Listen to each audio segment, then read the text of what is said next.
All right. I'd like to call the open meeting of the Northborough-Southborough Regional School Committee of Wednesday, February 26th, 2025 to order. We have currently one remote member, Paul Desmond. Paul, can you hear me? Oh, he might be muted. Yes, I can. Okay, great, thank you. And at this time, I would like to, calling the meeting to order at 6:33. And I'd like to turn it over to the superintendent for recognition of a retiree. Sure.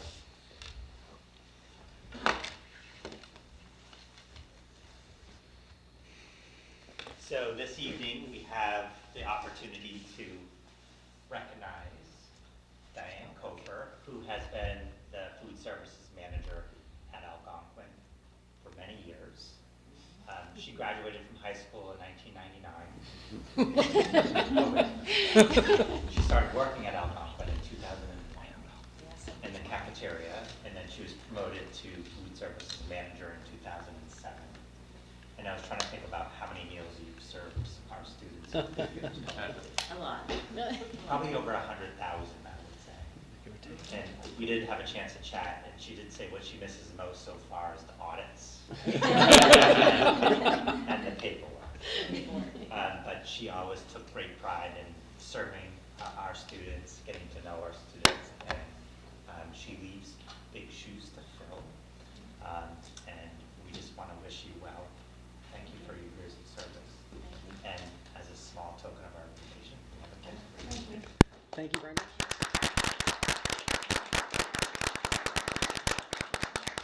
There's one thing I do need to say on my way here, on my commute here. I was thinking, wow, this is really kind of interesting because I was a student.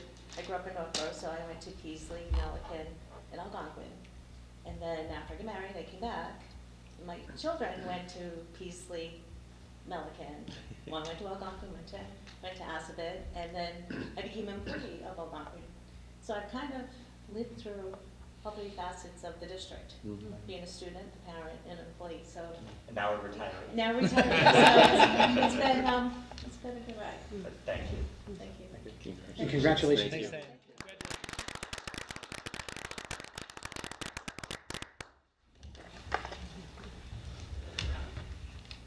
All right, congratulations. We can dream. Anyway, I would just like to make a note that Kathleen Howland is here, even though she's off camera. And she has been here since the start of the meeting. At this time, I will entertain any audience sharing from either the audience or the committee. Seeing no interest, we will move on to action on minutes. I will entertain a motion to approve the open meeting minutes of January 22nd, 2025. I move to approve the minutes. Moved by Sean. Second. Second by Chris. Any discussion? All right, hearing no discussion, this will be a roll call vote. Jen? Yes. Sean? Yes. Kathleen? Yes. Chris? Yes. Yes. Kathleen, yes. Paul? Yes. And I am a yes. The motion passes unanimously. Thank you. Moving on to the next item on the agenda, educational policy, approval of an overnight field trip. And I'll turn it over to Principal Bevan. Before you do, Sean, just so you know, Chris, Joan has joined us. So Okay, we thank have you. Paul and Joan remotely. Joan, you. can you hear us? Apparently not. Joan, can you hear us? I'll work on that and let you know. Sorry, Sean, go ahead. That's quite all right. So in your packet is an overnight field trip application for a DECA field trip to Orlando to participate in the DECA International Career Development Conference. This is a conference our students have been lucky to, well, I don't want to say lucky, they've competed to attend at and have gone just about every year and always come home with lots of good experiences, but also trophies. And we're real proud of our DECA students and their performance at this event. In particular, this would be 28 students going with 4 chaperones. The dates are in your packet. That's April 25th through April 30th.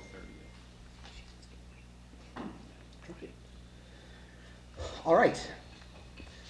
Do I have a motion to approve DECA's overnight field trip to the DECA International Career Development Conference in Orlando, Florida from April 25th through 30th, 2025?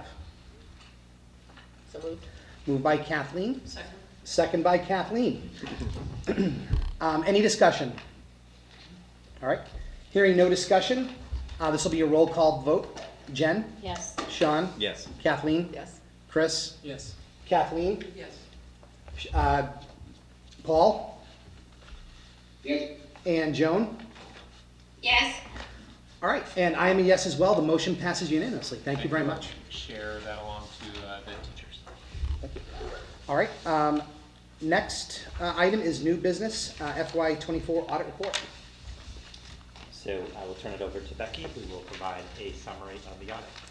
Sure, so on Monday, February 10th, the audit subcommittee met with Tom Scanlon of Scanlon and Associates to review the draft of the fiscal year 2024 audit report. Once again, as has been the case in the past couple of years, they did not issue a management letter as there are no items in their opinion that warrant one to be issued. I will also note that there was a change in our total net position as well as our governmental activities net position, and this is due to the fact that we do have bond anticipation notes for the athletic complex project. Overall, I will say it was a positive report, with Tom commenting that our internal controls are strong and that our accounts are reconciled on a timely basis, which is not always the case in districts that he works with. I just really would like to extend my sincerest thanks to the finance team, Sunny Cox, who was our financial accountant, who really led this work and led the audit, as well as Caroline Willard, Elena Jacko, and our treasurer, Joe Michael Beck. Their work combined all together, I think, really leads us to, these great results that we do see in our audits. And Chris, I don't know if you want to share anything from that meeting.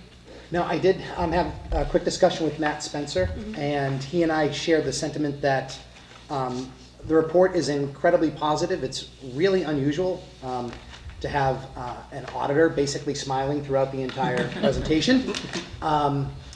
The kudos goes to our finance team, led by Assistant Superintendent Pellegrino.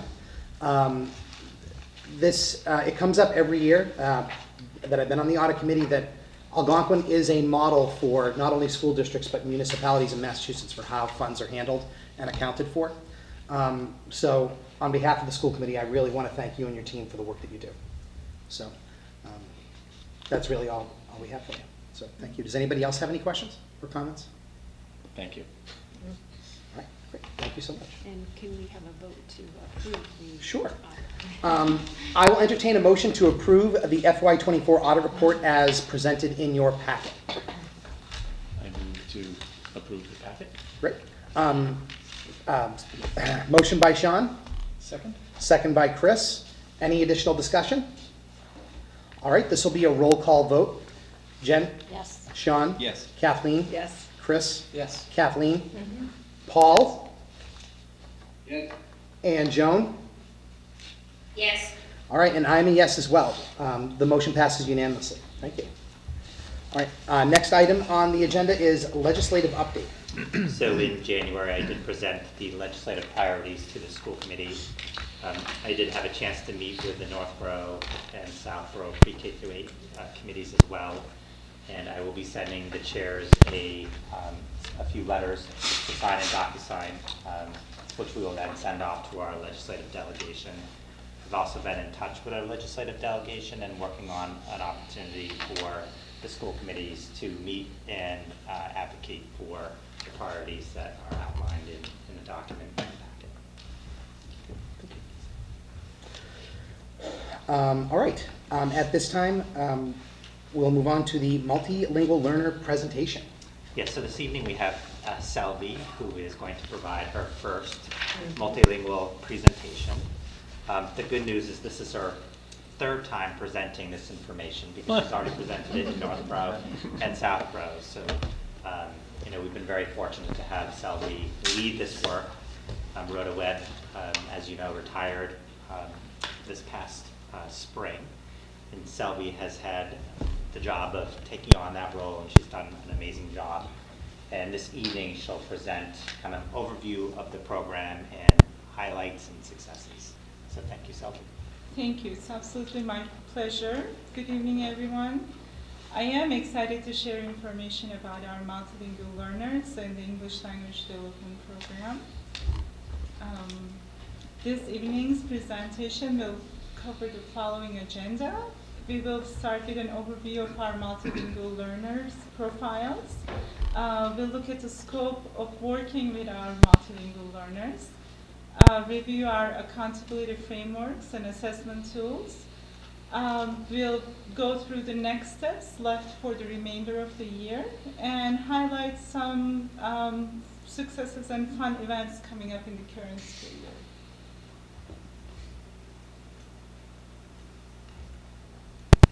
So our district's English learner education program adheres to both federal and state laws and guidance. The Massachusetts Department of Elementary and Secondary Education, DESE, provides helpful resources such as the interactive blueprint for EL success, which assists districts in aligning with federal and state regulations. These resources ensure that we implement an effective and compliant English language education program here in our district. As a reminder to all of us, an English learner, EL, is defined by DESE as a student whose first language is not English and who is not yet proficient enough in English to fully engage in classroom work. We adopt an asset-based approach and refer to our students as multilingual learners in our district.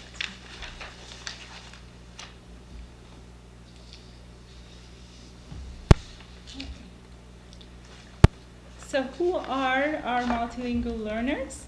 Each multilingual learner is unique, shaped by experiences, cultural background, and individual strengths. These students enrich our schools with their cultural, linguistic, and cognitive strengths, as well as their social and economic potential. When working with multilingual learners, MLs, we consider educational background, home language, the consistency of schooling, possible trauma and mobility, and some learning challenges and or disabilities. The Department of Elementary and Secondary Education provides instructional guidelines for various multilingual learner profiles, and these include newcomers, multilingual learners with disabilities, long-term English learners with limited or interrupted formal schooling, and former English learners, those who have met the criteria to exit out of our program. It's important to note that students may fit into multiple categories. For example, a newcomer may also have interrupted schooling and a diagnosed disability requiring a more tailored instructional approach. Here we see our multilingual learners engaging in learning about cells in the co-taught biology class.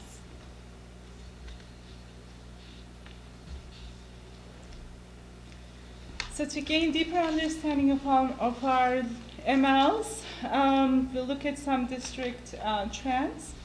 The dark green bar shows that we have 14 multilingual learners, and the lighter green shows that we have 36 FELs for a total of 50 students. And 16 out of our 36 FELs have met the criteria for reclassification just last year, so they're newly exited students. These graphs present a distribution of English proficiency levels ranging from entering, the lowest level, our newcomers, to bridging, the highest, based on VIDA. VIDA stands for World Class Instructional Design and Assessment. And we can see that about 50% of our students are at their foundational levels at the very beginning of their English language development journey, requiring increased and systematic instruction and academic support. Additionally, 36 of them are in the developing level. This is the level where our students tend to spend the most time as they grow their academic language skills through continued intense ESL instruction. And the remaining 14% of our students are at the expanding level, who also continue to require direct instruction to meet the intensifying academic language demands. This is a fun visual. This slide highlights the home languages spoken by our English learners and former English learners in grades 9 through 12. So our language diversity is rich, with the most common home languages including Portuguese, Spanish, Arabic, Armenian, and Russian. This linguistic diversity in our community enriches our classrooms by providing greater cultural and linguistic perspectives and depth and connections to our learning community. To ensure equitable access to education, our district is legally required to translate school documents and reports for families who do not read in English. Additionally, interpreters are scheduled for parent conferences, enabling families to remain actively informed about their children's education. Currently at Algonquin, 54 students require interpreters for conferences or meetings in languages like Portuguese, Spanish, Arabic, and Chinese, and about 53 students need document translations in the same languages. Our multilingual learner specialist, Deb Young, does an amazing job, and she expertly coordinates these services, working with a skilled team of interpreters and translators for all regular and special education needs, individual and large-scale events such as parent-teacher conferences, as mentioned before. So let's start looking at the scope of the work that our department is engaged in. The pie chart we just saw about the home languages is a result of our registration and enrollment process, which includes the completion of a home language survey by all families. So every new multilingual goes through a thorough intake process. If the home language survey indicates that a student speaks an additional language at home, they are screened for English language proficiency by VITA, screener, across the 4 language domains. This screening ensures that students have the academic English skills necessary to succeed in our classrooms. We then administer a math screener to make sure that we are placing them in the most appropriate and yet challenging math classes.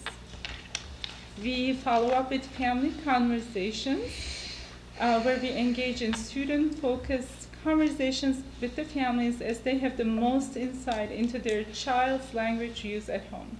These discussions further help us understand the full range of language spoken, the valuable assets these children bring to our schools, as well as the students' schooling trajectory. This part of the intake takes about an hour and a half or so. We review our students' transcripts and work closely with guidance. Furthermore, we also work closely with our nurses to ensure that all immunizations are complete. And we finally give our students a tour of this beautiful school that we have to familiarize them before their entry into classrooms. So this process takes about 8 to 10 hours to ensure accurate qualification and thorough preparation for academic success. So when once they are qualified as a multilingual learner, a placement letter is also sent home per DESI guidelines and is translated as needed. This fall, we have processed 26 students, and 7 of them have qualified as newcomer English learners or multilingual learners.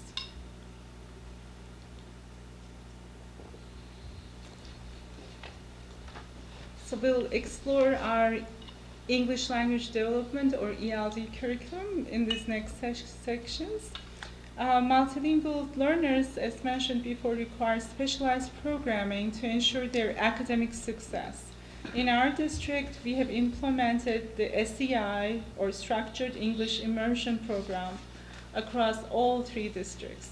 This program consists of 2 key components. So structured content instruction and English language development, or ESL. Students in the SEI program are placed with content teachers who are endorsed and trained to scaffold instruction based on the student's language proficiency. In addition, students receive English language development instruction from licensed ESL teachers. ESL instruction at each proficiency level incorporates the VITA 2020 standards, subject area curriculum frameworks, as well as the KSL Collaborative for Academic, Social, and Emotional Learning framework. This comprehensive approach ensures that our multilingual learners receive a well-rounded, high-quality education that addresses their academic, social, and emotional needs. What is different about our students at Algonquin is that many of our students arrive as newcomers, no English, or at the ward level from other countries. So any time they spend with us is critical because they need to graduate in 4 years. The intensity of ESL instruction and all other academic support is, needless to say, increased, especially when compared to our students who may have arrived in elementary grade levels, and they have more time to develop their language and reach grade level competency. We are proud to have a team of highly skilled ELD teachers who are experts in language development and dedicated to meeting the needs of each student. Over the past 2 years, we've also purchased new high-quality instructional materials to enhance and strengthen our program. And we continue to ensure that our resources are up to date and aligned with DESE and VITA's frameworks.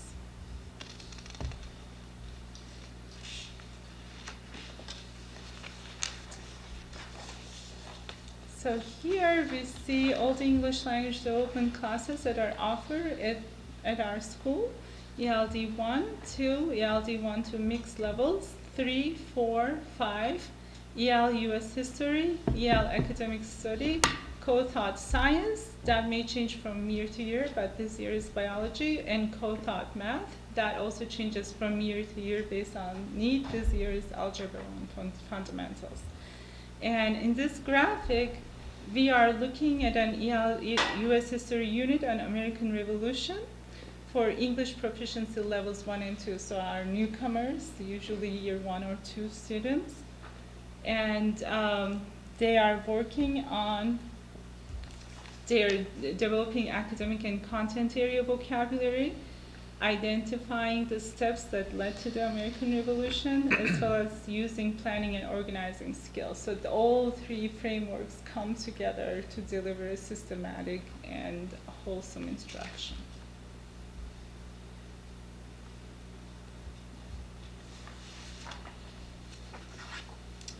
And here's the resulting student work sample from this EL US History lesson.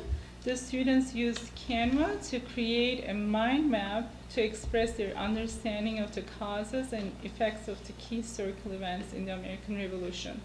We also see the modification of this assignment for lower level newcomers or level 1s.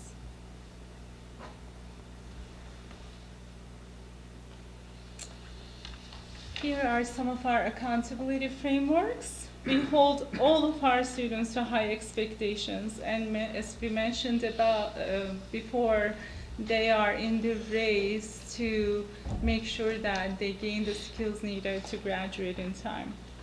So we're committed to supporting their academic growth.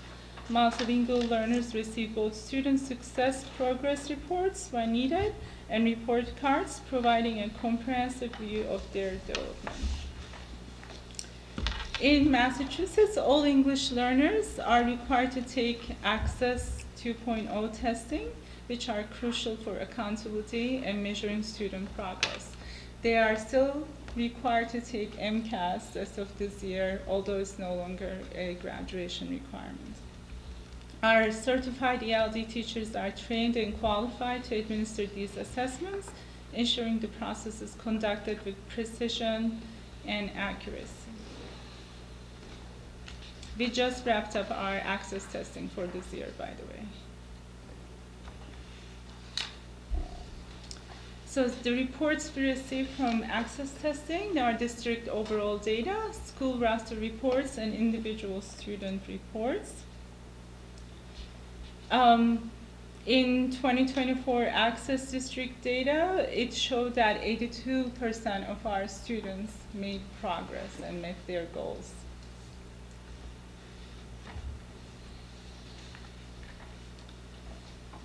So following the access testing, the next steps involve mailing both English and home language versions of each student's individual report to their families. Students who meet the reclassification requirements highlighted here will be officially reclassified, and reclassification letters will be sent home to inform parents and guardians. After reclassification, students are referred to as former English learners and are monitored for 4 school years to ensure their continued academic progress and success. These procedures are essential in ensuring that our students continue to grow, thrive, and develop the skills that align with the portrait of a graduate our district strives to provide for every student. Here upon the left corner, we see our students visiting Regis College during our summer enrichment program, and we have a picture of a graduate from last year.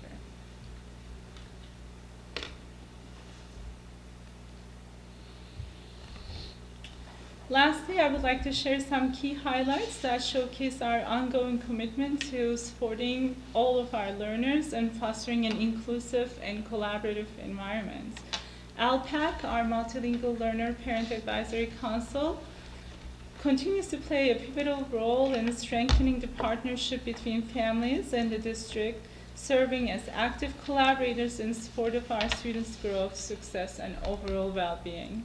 We recently held our third meeting of the year where Michelle Kalin, our Career Exploration and Innovation leader, presented valuable insights on internship and career opportunities.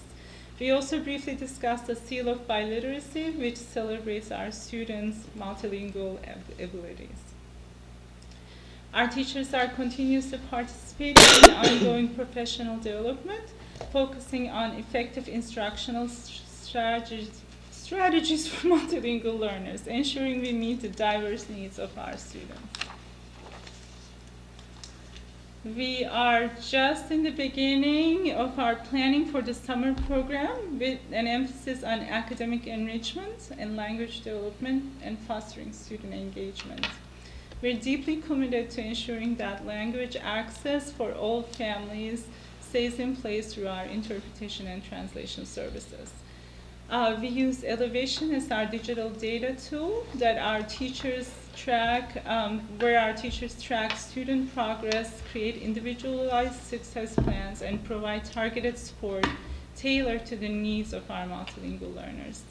Finally, I would kindly like to ask you to mark your calendars for the 2 upcoming events. The first one is the Culture and Music Festival. That's going to take place on March 7th right here at the ARHS auditorium. And it will showcase our students across all 3 districts and families celebrating their cultures through music and art. An international night is a fun night and a wonderful night if you want to try foods from around the world. And that will take place on May 16, 6 p.m. right here in the cafeteria. But most importantly, the key to our success really lies in the collaboration across departments, including all of our teachers, administrators, nurses, custodians, and cafeteria workers.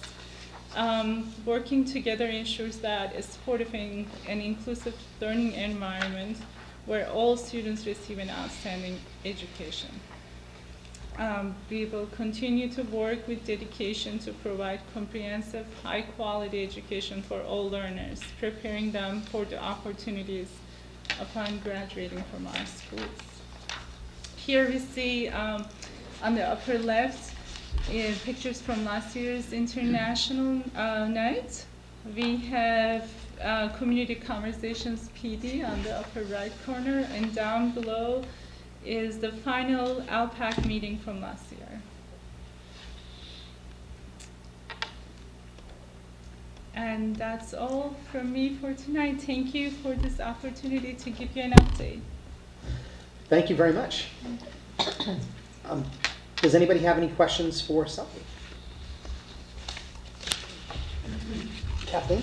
Not so much a question, but it always seemed like filling Rhoda Webb's position would be really difficult. And I was really impressed with the continuation of the work I love the history samples. I loved actually seeing the samples of the work.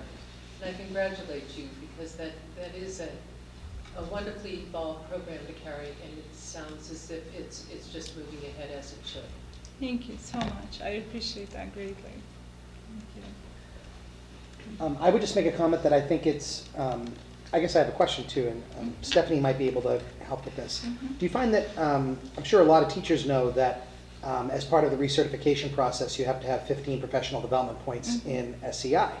Do you find that a lot of teachers are participating in your professional development when it's offered? And do you feel that the district is offering enough professional development so that teachers can achieve those PDPs that are required for them to become recertified?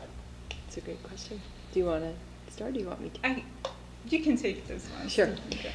So we do find that teachers are seeking those opportunities and asking for them, and we have collaborated with the ELD department every year to make sure that we have offerings. And typically they're at the district PD days, but there have been some years where we've had things that have spanned and included after school time as well. So we've done it a few different ways, but it is really a credit to the ELD department that they kind of take turns stepping up and sharing their expertise, and it fills every time. That's really great to hear. And it's great to hear that teachers are taking advantage of that opportunity as well. Yeah. And I guess the only other question I would have would be, do you find that a lot of the families are taking advantage of translational services through the use of district hired or volunteer translators? I would say definitely so. The families who do require language access are constantly in touch with us. We have employees as interpreters and translators who are working all day long in every meeting. So these services are not just only required by our multilingual students, but sometimes other students where another language is spoken at home, where family may need access to language. And we work very closely with our special education department to ensure that families have all that important information to make decisions together about the trajectory of their students. And to add to Stephanie's, when I talked about the special education department, we also collaborated with them this year and prepared a PD session for ESPs as well. And that went very well too, and we were asked to continue to do that work too. So. That's great. No, thank you so much. Does anybody have any additional questions? Again, thank you very much. Thank you. It's great to hear. Thank you. It's a Thank you, pleasure. Selby. All right, moving on to the next item on the agenda. It is the Food Service Management Company RFP timeline. And I'll turn it over to Keith. Great. Thank you, Chris. Do want to give you an update and introduce a new initiative that we are considering. The request for proposals for a food services management company is something that we've been investigating for about 9 months now. And just this week, we publicly distributed our RFP to potential food services management companies, and we're going to be engaging in that process over the next couple of weeks. So I will share a more detailed timeline later. But how we got there is important. So as many of you are aware, the 3 districts are now serving over 3,000 meals a day, which is a dramatic increase since the introduction of universal free meals for students in Massachusetts, which was a product of the pandemic. This underscores the need for additional support to operate a safe and nutritious food services program. First and foremost, I want to express my gratitude for the food services team's hard work and dedication with the inception of free meals and the increase in participation. Their efforts are the cornerstone of our ability to provide quality and safe service to our schools. However, as we continue to meet the increased demand, it has become clear that additional support is needed to maintain and enhance the quality of our program. So to this end, we are exploring the possibility of engaging a food services management company to help support our operations. And if approved by the school committees, this partnership would bring valuable resources and expertise to our district. So here's a few key points to understand as we embark on this. First, the status of our current employees would be unchanged. We would retain all of the employees that we currently have in all 3 districts, including our management, which Diane Kofer is just recently retired from. So from that level all the way down would be retained by the district. Also, operational adjustments. While the employment terms will not change, we may adjust how we operate, which is something that will be important as we launch into this, if it is an advantageous thing.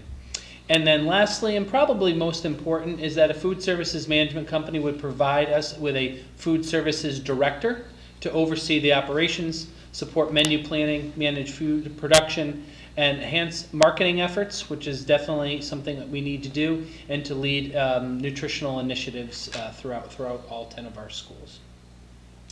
So to introduce this as well, I have met with all the school committees. You're the last one, but we also met with all of our employees. They had the opportunity to meet with me and the management on February 3rd, earlier this month, to also introduce this, and I shared much of the information that we shared now with them, so they are fully aware that we are engaging in this. So one of the key parts of any type of request for proposal, this isn't necessarily an automatic thing. We are going to really dig deep into the proposals that are submitted and evaluate whether or not they are highly advantageous for the district to do, and that's part of a very structured evaluation tool that we will be using. And then ultimately provide a recommendation to the school committees probably over the course of the April school committee process. It's going to take March to kind of go through everything, and then in April potentially come to each of the meetings with a recommendation for a one-year contract. What's unique about a food services management contract, which is highly structured by DESE. DESE got involved probably like 3 or 4 years ago and really dove into the template that districts have to use to engage in any of these types of contracts, which was really helpful since it was the first time that we've done this ever. And through that template process, you really make sure you're taking care of all the X's and O's, which is good. One of the things I didn't realize until we dug into it is a one-year contract, which means that if it proves not to be beneficial to us, we only are on the hook for that 1 year. The benefit to that, though, is it has the opportunity to renew for 4 additional years. So you can have year 1, and then you can go to a total of a 5-year term without having to go back out for proposals again. So that is a pretty good way of working it, especially if the contract is working to our interests. So this is something that we're going to be highly evaluating in the next couple of weeks. As far as a timeline is concerned, the request for proposals went public yesterday on February 25th. The proposal deadline will be March 18th, and then we'll dig into the evaluation process, ultimately making a recommendation to the school committees over the course of the April meetings from April 2nd all the way to the 16th. And then we have a process to engage with DESE to ensure that we've done our contractual obligations. So we are excited about it, adding the level of expertise, leadership, administrative support to help us oversee the program. We're looking forward to. What is important, though, is that our current employees, obviously keeping them whole is a very important part of this, and also keeping their creativity involved with, really, because they know our students the best, they know our schools the best, not just having someone come over and simply take over and add a whole new menu. So we're really going to be working collaboratively to build upon the good work that's happening, not just simply replace. So I think that's an important part of the message that we want to send as we embark on this. So that's my update, and I'd be happy to answer any questions. Kathleen? Do we have the capacity for these 3,000 meals a day? Well, for the however many there are at Algonquin. We're in pretty good shape. Certainly during the renovation, there were certain things that might not have been taken care of that kind of reared its ugly head now that we're producing more than 1,000 meals a day here, Yeah. but nothing that can't be controlled. Diane, who you just saw not too long ago, we had done some modifications to preparation areas, certain type of storage equipment, preparation, where the refrigerators are. We were able to make some adjustments to make the kitchen a little more productive. Could we always use more space? Sure, but not currently what we have now. Would this include food delivery to Algonquin, or is everything going to be prepared here? Everything will be prepared here. Okay, and I know we made strides to eliminate the throwaway trays. Yep. And I would very much want to not see that go backwards. It will not. Okay. That was embedded in the RFP.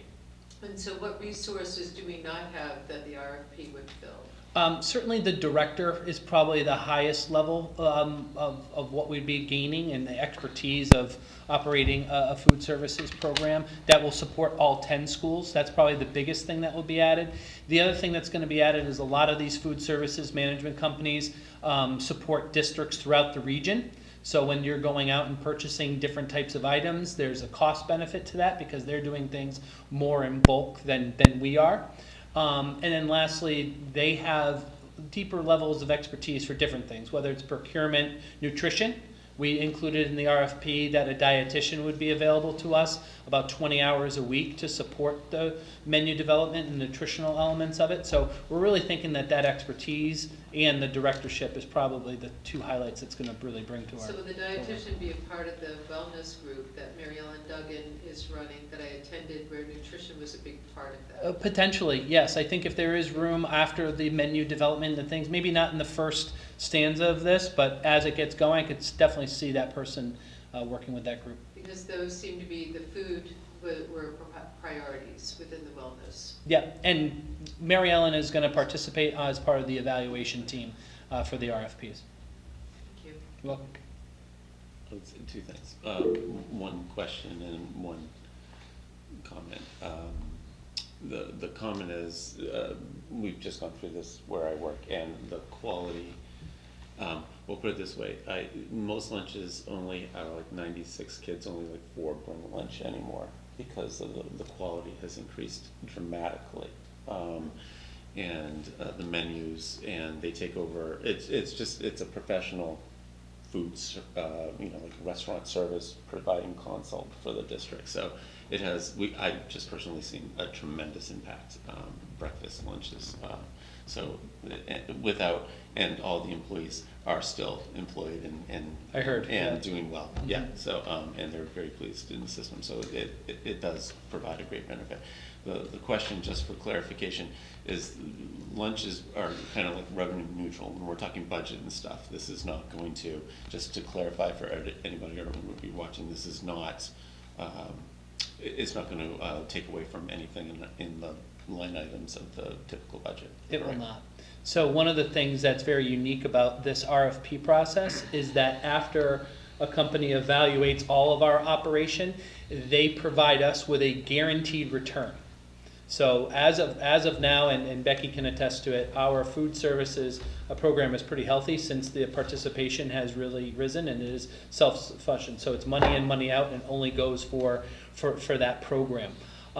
This will maintain that, and will support it in different ways. We might not see the huge revenue we're getting, but the quality that we're going to gain from this investment is really what we're going to see, and it will be cost neutral. Kathleen? So I'm interested in breakfast because this is new since my kids were in school. Right. So what are the rules and what is the participation rate at Algonquin of kids who actually participate in the universal breakfast? It's not bad. I think on any given day, depending on the menu items, we're running between 150 and 200 breakfasts a day here at Algonquin, which isn't bad. The other, as far as a percentage is concerned, it's below 25%, which is kind of consistent with what we're seeing in the other buildings. It allows a lot to do with the logistics of the day too. If students are arriving at the time of the first bell, they can't get breakfast, although we make them available. Right. It's just not something they subscribe to. So that's the question about the rules. Do we have to make available breakfast for every student in this building? Yeah, we do.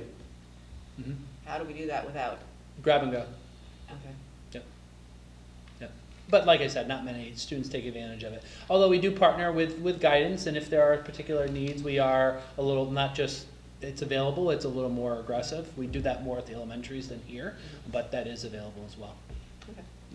And my second question is, are you still going to have the cookies? Oh yeah.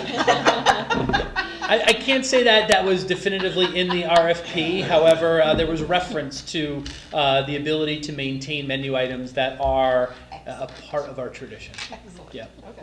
Yeah. I believe there's somebody also. Yeah, Paul. Yeah, thanks. Keith, can you talk a little more about the marketing component, which you said was important? especially given that we're giving away lunch. I'm trying to visualize what that means, marketing. Well, I can tell it through a great story that happened last month at Melican. We had a parent come in and have to pick up their son for an orthodontist appointment, and as they were entering the office, both of the admin assistants at Melican were enjoying their lunch, and the parent commented, they're saying, "Wow, where did you guys go out?" And they're like, "No, we didn't go out. This is option 1 and option 2 that's down in the cafeteria." Well, my kid says that the food's terrible in the cafeteria. It must not be. So I think one of the things we learned, and we did have a food services study group last year, is that we are not doing a good job of getting a lot of our options out to families, knowing all the vegetarian options that we have, the dietary adjustments we make for folks, and just what's a new item. We're not doing enough to celebrate that work. Every so often the principal might have a little, picture or something like that in their newsletter, but we're not really doing a comprehensive job of getting out the good work that's happening presently. That will only enhance with the ability to access the resources of a food services management company. So we did highlight that marketing as a deficit during the last review we did last year, and this would be something that would immediately enhance that, Paul. Okay, thank you. All right, any additional questions? All right, I guess I would just make a comment that kind of echoes what Sean said. So the district I work for has contracted out with a company, and although I do not purchase lunch at the school I work at, the students have reported a significant increase in the quality of the food, and more students seem to be getting breakfast, and more students are definitely taking advantage of the meals at school. The cafeteria area was relatively, I don't want to say drab, but it's like a classic cafeteria, what you envision as a cafeteria, and the marketing materials that were brought in by the company really kind of try to give it that like restaurant vibe, like you're interacting with a restaurant as opposed to your traditional, dining room versus a cafeteria. Yes, dining room versus different cafeteria vibe. type thing, total different vibe. And I guess what I would say, just as a cautionary tale, is that I'm really glad to hear that it's a 1-year contract, because there are quite a few companies that provide these services, and I think it can take some time to find the right fit between the company and the employees that will be working alongside the people with that company. And that was one of the benefits I saw as well, is you really have that ability to get the immediate feedback, the reaction, make adjustments. And if we really need to do some altering to what the contract would be, we might have to go out again, but now that I've learned how to do it, it's not going to be half as hard. So yes, I think that flexibility does provide us with a cushion and a little bit of a peace of mind because this is a significant change. This is not just a simple thing. This is rather significant, but the hope is that the impact will be immediately seen if it is deemed to be advantageous to engage in the contract. Yeah. All right. Well, thank you very much for your presentation. Pleasure. All right. The next item on the agenda is approval of grants and donations. So we have 2 donations, one from the Cobb family in honor of their daughter who graduated from the Community Access Program, and that donation was for the Best Buddies in the amount of $50. And then we also had the APTO donate $200 to the Ennisboro Reads Community Celebration. So very grateful for both of those donations. I will, at this time, entertain a motion to approve the donation from Mr. and Mrs. William Cobb to the Best Buddies program in the amount of $50 in honor of Julia Cobb completing the Community Access Program, and a donation from the APTO in the amount of $200, which will be used for the Ennisboro Reads Community Celebration. So moved. Moved by Sean. Second. Second by Kathleen Howland. Any discussion? All right, we'll have a roll call vote. Jen? Yes. Sean? Yes. Kathleen? Yes. Chris? Yes. Kathleen? Yes. Paul? Yes. Joan? Yes. And I am a yes as well. The motion passes unanimously. Thank you very much for your generous donations. The next item on the agenda is the memo in the packet regarding competency determination. Oh, sorry. No, I made an error. I apologize. It's now time for the superintendent's report to the committee, which is Flexible brain. Sorry, sorry about that. All right, Craig. All right, so we do not have Amelia for this evening, so we have. Yep, so Amelia was not feeling well, and we have an alternate, who is Margaret Fitzgerald, who is one of our seniors, and has happy to present her report. Hi everyone, Amelia does send a note that she's sorry not to be here, but I am very excited to be taking her place. So just to give a bit of an overview on what's been going on in the school this February, as well as what is to come. So especially with Valentine's Day, we had a lot going on. So the Student Council hosted a Valentine's Day Spirit Day, which had a lot of participation amongst all grades. Tri-M hosted their annual singing telegrams. The class of 2026 sold roses. The junior English classes had a field trip. And then there was an Ennisboro concert with the 8th grade, which was a great success, I've heard from all of my friends who participated. As well as that, we have Algonquin's Got Talent, which is coming up very shortly, which is the talent show run by the senior class. There's a few things that we want to highlight that's on students' minds. So our carnival celebration is the same day as the seniors' final day of classes, based off of due to the AP schedule this year. Some seniors have voiced complaints about this breaking the tradition of having the last bell celebration and more so of a dedicated day to the seniors for kind of, it's their having a day. As well as that, students were very excited for February break and all the activities that held, as well as concerns over mice as more students are eating lunch outside of the cafeteria and leaving food and other waste in the hallway, which has been attracting unwanted guests. Then just to spotlight one club, the National Art Honor Society. So it's a volunteer honor society, and it's for students who are taking an art class within the school and are involved in art opportunities. So they connect with the community, and they can produce art for small businesses, town buildings, as well as practice techniques and build relationships with other local artists. So this club this honor society has a very solid membership, as you can see in the photo, and they are very engaged not only within the school committee or the school community, but also the surrounding towns. And that's all I have. If anyone has any questions. Any general questions or comments?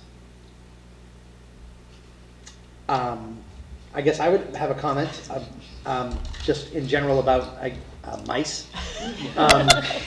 So I'm in my office today, so I can sympathize. I mean, I guess my question would be: is the student? Are you and the student council recommending that students not be allowed to eat in areas outside the cafeteria? I believe more so there needs to be a stronger accountability for students to be picking up after themselves when they are eating outside of the cafeteria, and just making sure that students understand that it is their responsibility to be maintaining their spaces. Great, thank you. So this is a priority. Our facility staff works incredibly hard to keep this very large building clean, and it's unusual to have mice in a very large building. However, and I really like having students be able to eat in spaces that are a little bit more out of the norm of the cafeteria, but we're working together, myself and the student leaders, to develop a good common ground for keeping the space cleaner than it's been. Great, thank you. Thank you very much for your presentation. Thank you. Yeah. Thank you, Margaret. Well done. Let's get all kinds of stuff So, good evening, everyone. I would like to start presenting my slides here. So I'm going to start by discussing the competency determination proposal that's in your packet. You'll see it there. And that's a response to a change in the Mass General Law, which has historically required that students pass MCAS to establish that they've met competency determination at the Commonwealth. That was eliminated as a requirement for graduation when it was voted out in November, and schools were given the localized responsibility to replace it with something equivalent. So in December, January, February, my team of the department heads were looking at the law, looking at what it was requiring, also examining what other schools were doing. Dr. Ranhorn was helpful in doing that work, and we came up with what is a very sensible, I think, response to the Commonwealth's request to establish this. So in effect, we had to come up with a localized building version of ensuring that all of our students meet the same level of competency as was previously measured by MCAS. And so we looked at the standards tested on MCAS and identified courses that meet those standards. Not surprisingly, for example, since MCAS English Language Arts is tested in the 10th grade, when you look at our 9th and 10th grade classes, the standards taught in those classes meet the standards of the exam. That's why our students do very well on the exam. So we've determined that the students who are passing classes that match what was tested by MCAS, if you pass those classes, that will establish that you have met competency determination for Algonquin Regional High School, and so that's what's in our proposal. So you'll see here on the second page of your proposal, the real value of this document is the 3 bullets on the back of the second page, or on the second page, and that indicates what is required for a student to meet the competency determination here at Algonquin Regional High School, and that would be to achieve a passing grade in 9th and 10th grade English or equivalent, to achieve a passing grade in geometry and either Algebra 1 or Algebra 2 or other equivalent courses, achieve a passing grade in one of the 3 core science classes, which are biology, chemistry, or physics. I've looked at about 20 or 25 other schools in the Commonwealth.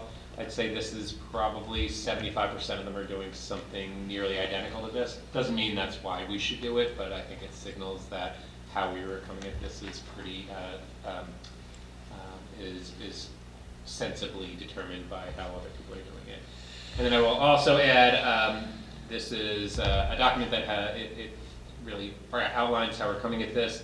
We'll also indicate that all the courses that are in that bulleted list are required courses in our handbook for requiring a student to graduate.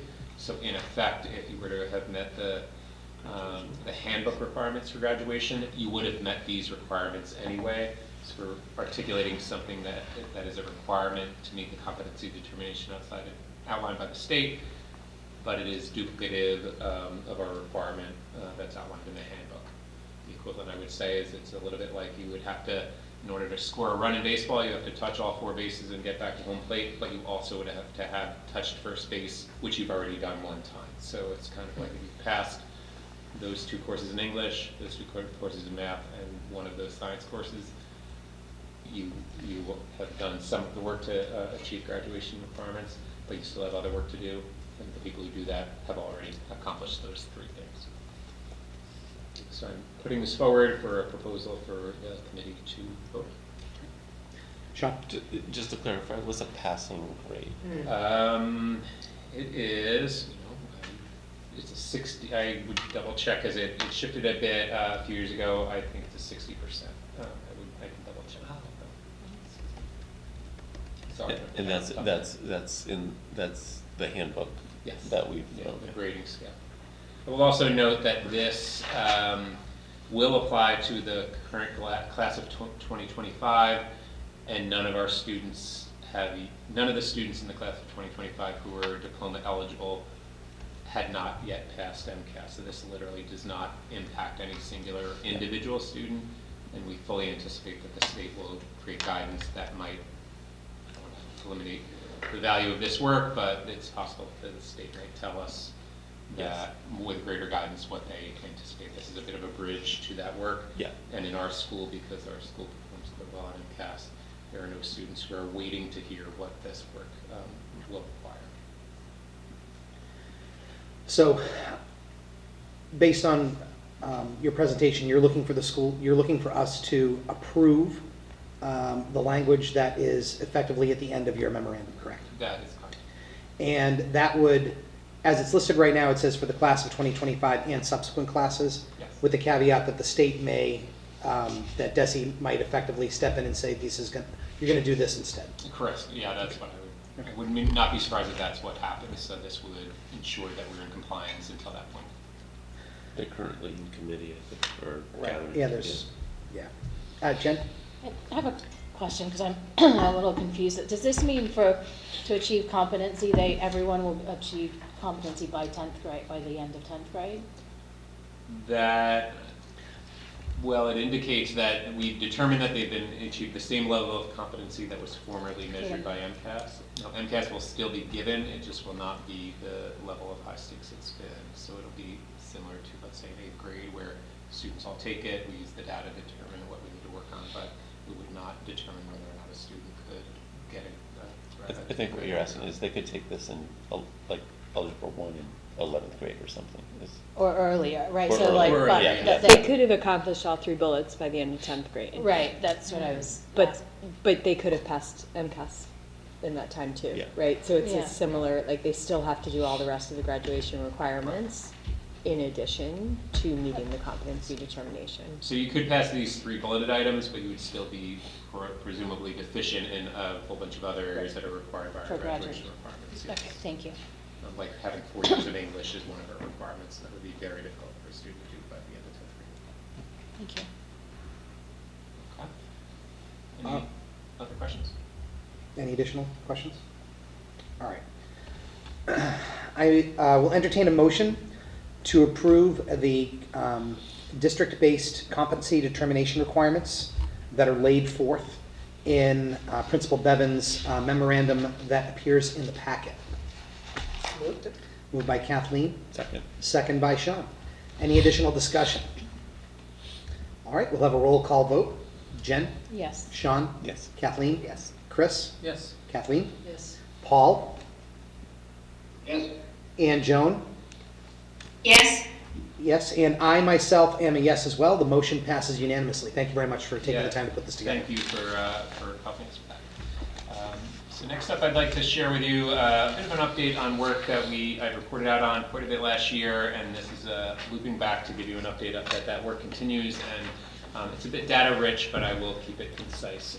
So last year, coming out of spring of 2023, we were recognizing, as were the rest of the educators on the globe and in the country and in the Commonwealth, that student attendance continued to suffer coming out of the pandemic.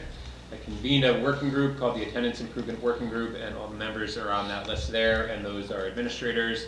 Those are, Mary Ellen Duggan is on there from a wellness perspective. It was just a very broad group of folks who were trying to help tackle this large issue together. So we worked all throughout last year to examine what our student patterns were, what are the barriers to improving student attendance, and we tried a whole bunch of new things.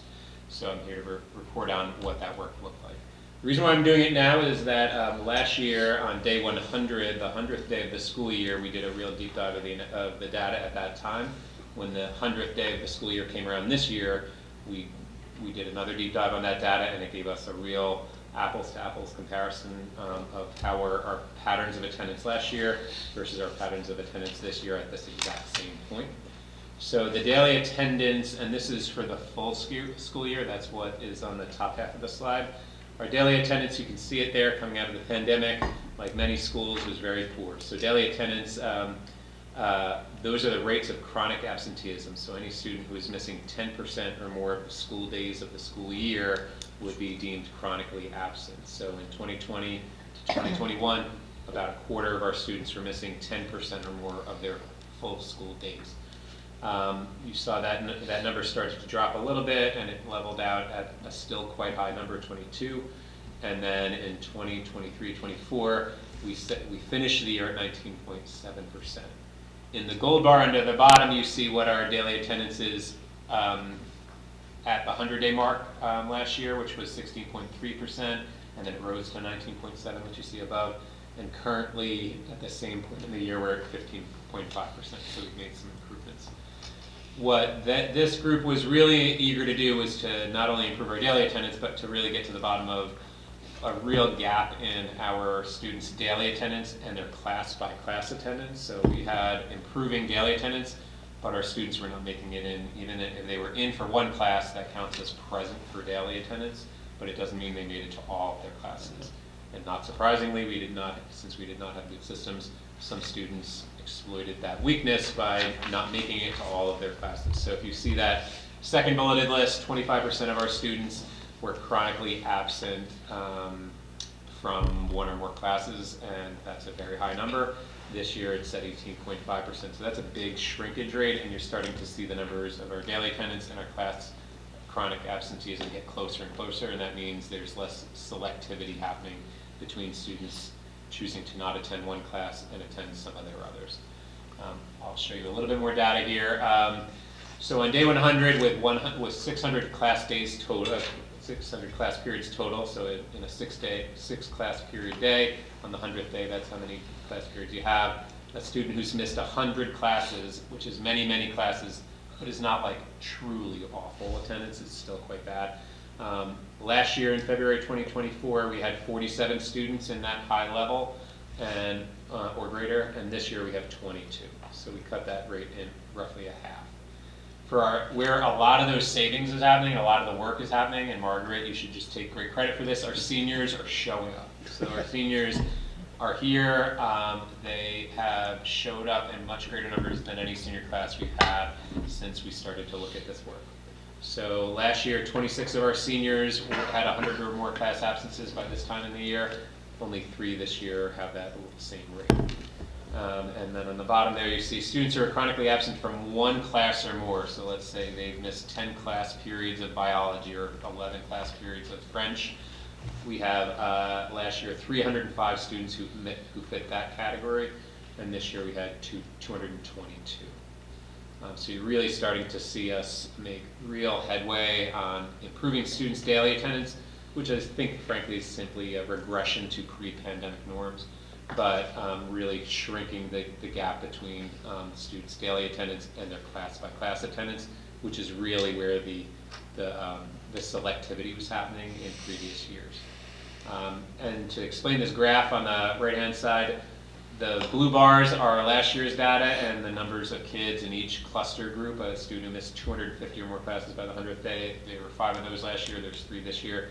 What you're seeing is the bars are just sliding over to the right, and every time that happens, that means fewer kids are now in the band to the left, which is the high band of class absences. And then we hit a nice exact raw number there of 20 of the students who missed 50 or more classes. If you were to match how many kids did that last year to how many kids this year and how many class absences that resulted in, we've achieved or recaptured 2,500 new classes when you take those students into account. So there's a lot of success this year in that work, and so I'm real thankful for the people who helped with it. I'll just indicate where some of how some of this happened, and then we're going to talk about some things that aren't so rosy in the data, and because it's not all good news. Our teachers became in the practice of taking really routine class-by-class attendance. That only started 2.5, 3 years ago, and by the time we started to do that, our last year's seniors were juniors or end of their year sophomores, and they had already developed patterns that we're not going to respond to these new levels of monitoring. So our current seniors have just lived in that system for that entire time, and then as well, we've kind of ventilated some of the pandemic behaviors that we saw. And then I will also shout out to our guidance department. They do personalized phone calls to kids who are emerging as chronically absent. They meet with their families, they put them on a non-punitive attendance plan.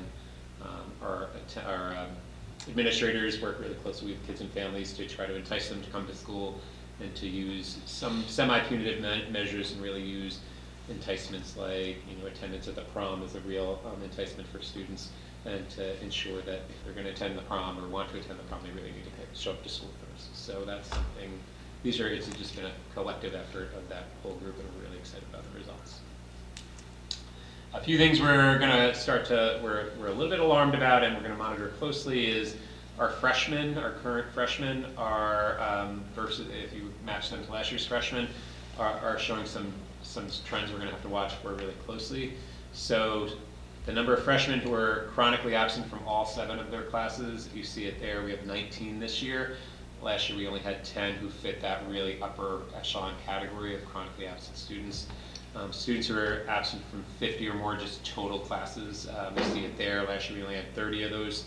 This year, we had 50. So we're not quite sure what's happening with that cohort, if it's cohort specific, if it just means this year's sophomores were last year's freshmen were just amazing.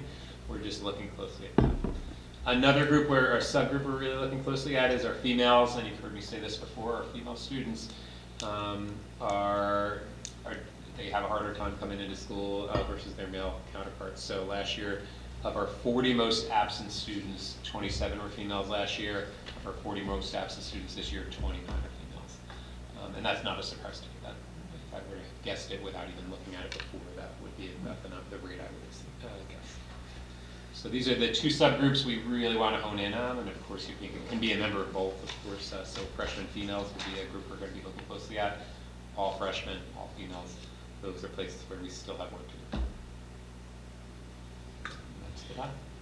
Did you look at middle school, like, you know, I'm just wondering, you know, Yeah. I mean, if there's any.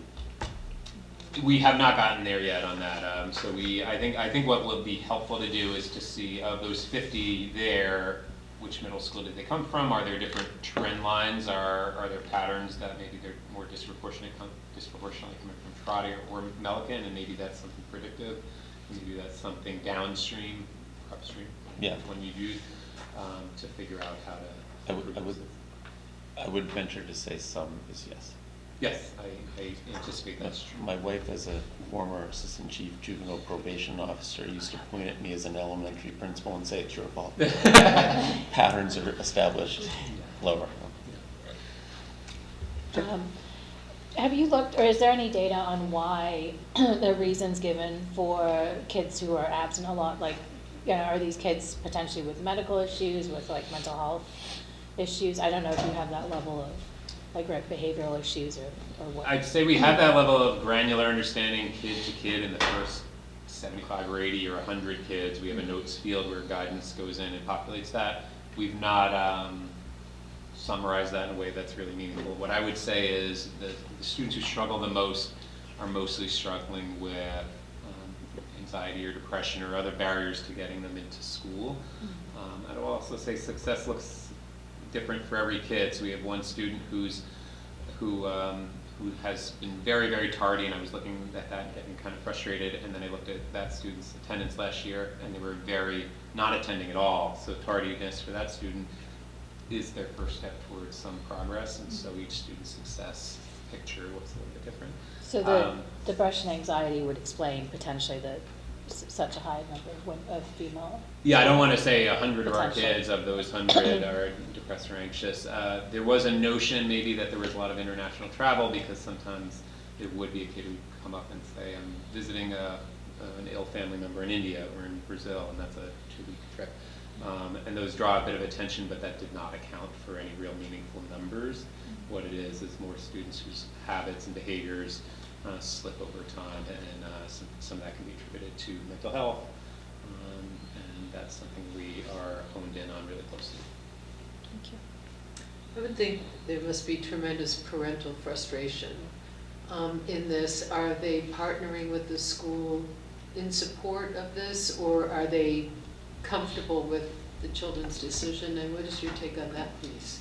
I think that's probably family to family is a little bit different. I think there are families who are very happy that the school is making this a priority, because then they can say that at home. You know, the school wants you there, and if you don't go there, you're not going to go to the prom and those kind of things. So that is, I guess, a bit of a partnership there. But I would say that a lot of the students who struggle the most, they struggled the most in 6th grade and 7th grade and 8th grade. It just looked like the rates were lower and harder to maybe quite notice. But your top 10 or 20 or 15 or 20% of non-attending 8th graders project to be just much more non-attending 12th graders. So trying to take that number down and down and down, you're never going to get to a 0. And families are on board with that. I think they would love to see their kid in school and learning, because they'll get better grades and they'll be better prepared for life. It's also an important skill to have, to show up to work in the same way. We all know that. So I would say our families are on board. We're all kind of a team effort, but in their homes, getting their child who's reluctant to come to school is, I think, a real challenge for many families, and I think it's probably a painful challenge for some. Chris? Is there a specific rate of chronic absenteeism that we would consider normal, like to get back to some other? That's a good question.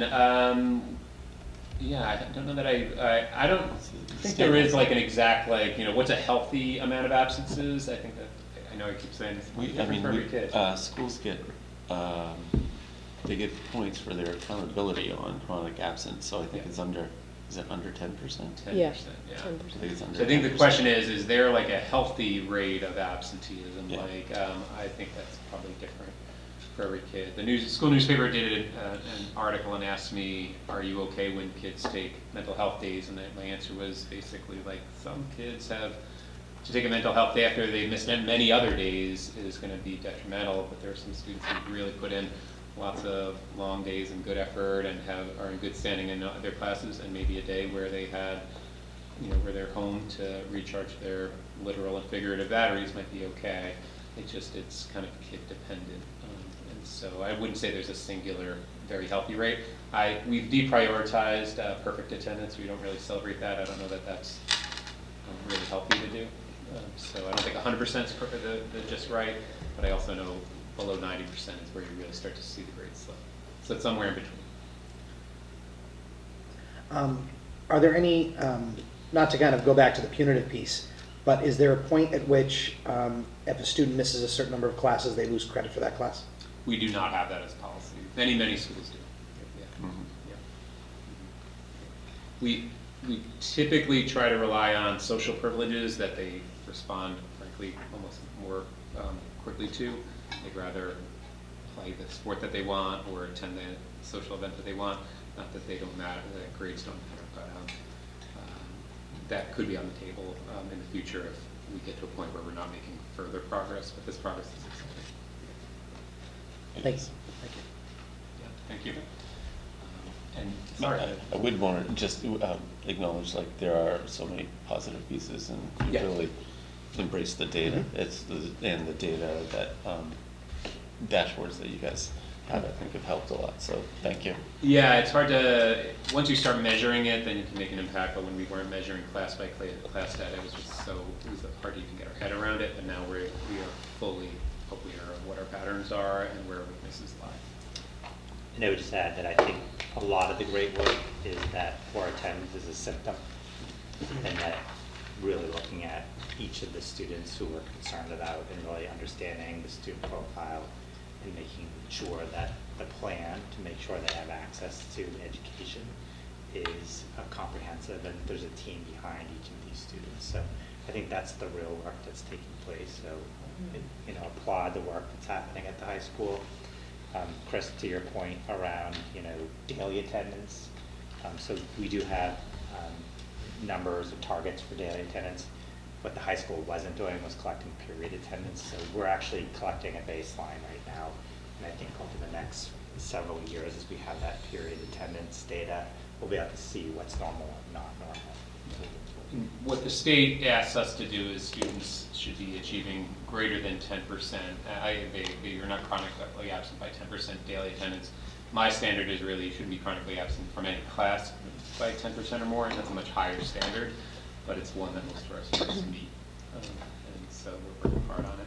One of the things, and I'll end here, is this real granular view of attendance has allowed us to look really closely at literally every single kid in the school and see that they might be only missing 3 or 4 classes in every class, but 9 of one class, and that will jump out to us, and we can go right to that class and see who's the teacher, why are they missing just that class, and we often find out there's some reason, there's a conflict, there's a they have a deficit in the content, or that's been very beneficial to get that down into the weeds on it.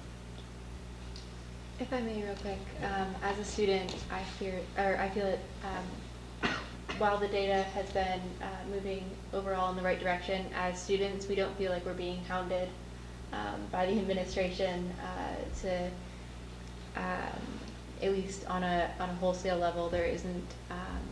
It isn't like an uncomfortable sense of pressure to make these changes. I feel like a lot of it's happening very naturally.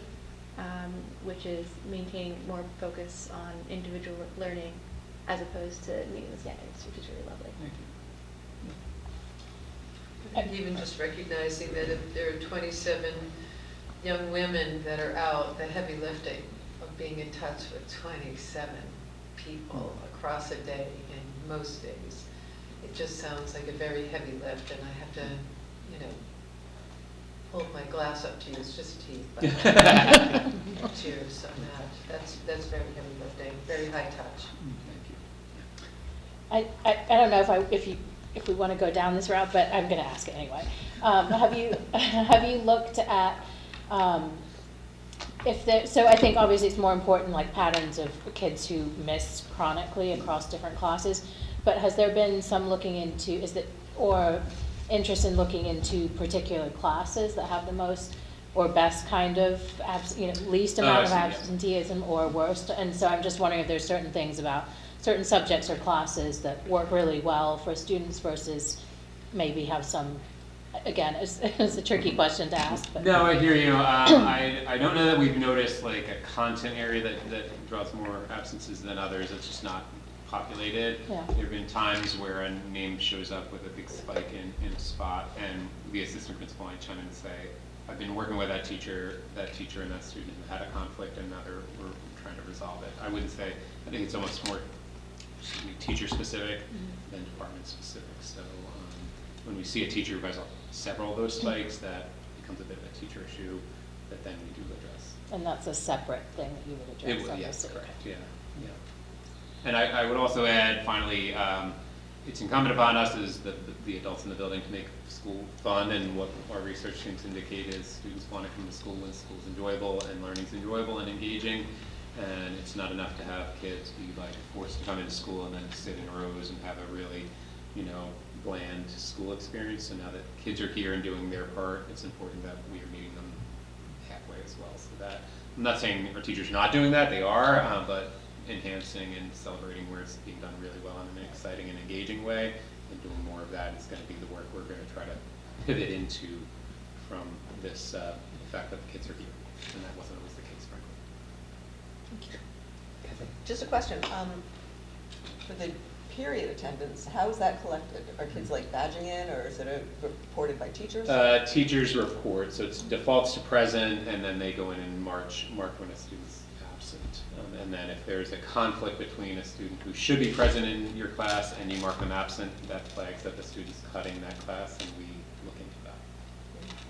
We do not get a lot of class cuts, like conventional class cuts. It's not like a walkable downtown. There's not a lot of places to do. But what you more often get is students who arrive late when their non-preferred class rotates in the morning, or leave early, or don't return back from lunch in time. That's where that work needs to really happen.